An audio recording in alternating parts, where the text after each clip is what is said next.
Welcome to Telugu spicy food channel. కార్తీక మాసంలో అందరూ తినే నేతి బీరకాయ లేదా అంబటి బీరకాయ అని అంటారు. ఇప్పుడు నేతి బీరకాయ పచ్చడి తయారు చేసుకుందాం, చూద్దాం. ముందుగా ఒక నేతి బీరకాయని తీసుకున్నాను, శుభ్రంగా కడుక్కున్నాను. దీని పైన తొక్క కొంతమంది తీస్తారు, కొంతమంది తీరు. తీసినా పర్వాలా, తీయకపోయినా పర్వాలేదు. ఇలా కట్ చేసుకుని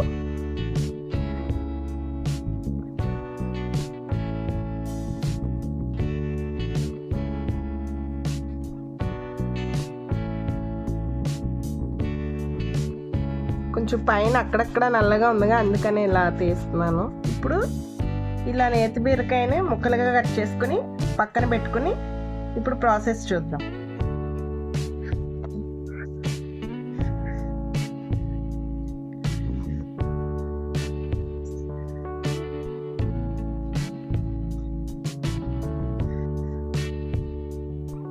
ముందుగా స్టవ్ వెలిగించి కడాయి పెట్టుకున్నాను.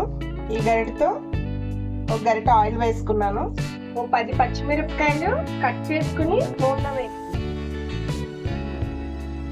ఇలా వేగిన తర్వాత తీసేసుకోవాలి పచ్చిమిరపకాయలు. ఇప్పుడు నేతి బీరకాయ ముక్కలు వేసి వేయించుకుంటాం. బాగా మగ్గనివ్వాలి, ఎందుకంటే ఇందులో వాటర్ కన్సిస్టెన్సీ ఎక్కువగా ఉంటుంది. ఆ వాటర్ అంతా ఎగిరిపోయే వరకు బాగా మగ్గనివ్వాలి.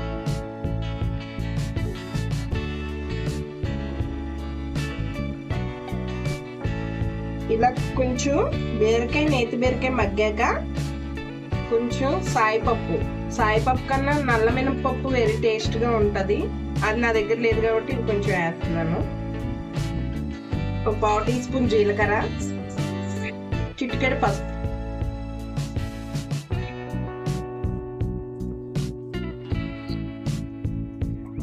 చిన్న నిమ్మకాయ అంతా చింతపండు.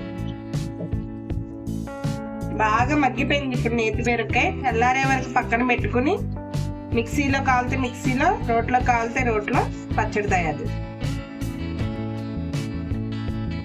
నేను రోల్లో దంచుతున్నాను ఈ పచ్చడి.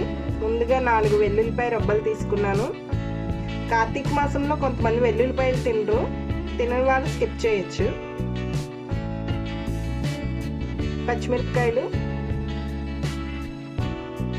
తగినంత సాల్ట్ వేసి ముందు ఇది మెత్తగా దంచుకోండి. కొంచెం ఇలా నలిగిన తర్వాత కొద్దిగా నేతి బీరకాయ ముక్కలు వేసుకుని రుబ్బుకుందాం.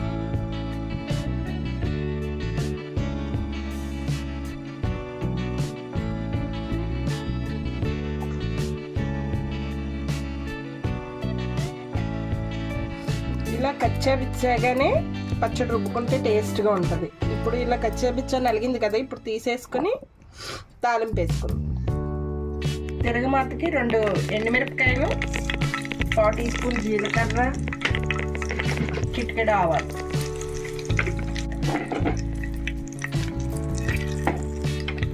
కర్రీ లీవ్స్,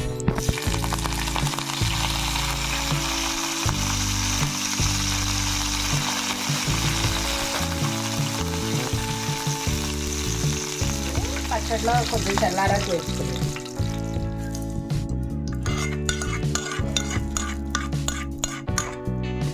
అంతే, ఎంతో టేస్టీగా ఉండే నేతి బీరకాయ పచ్చడి. అందరూ కార్తీక మాసంలో తింటారు దీన్ని. మా వీడియో కనుక మీకు నచ్చినట్లయితే please like, share, subscribe and comment. Thank you for watching.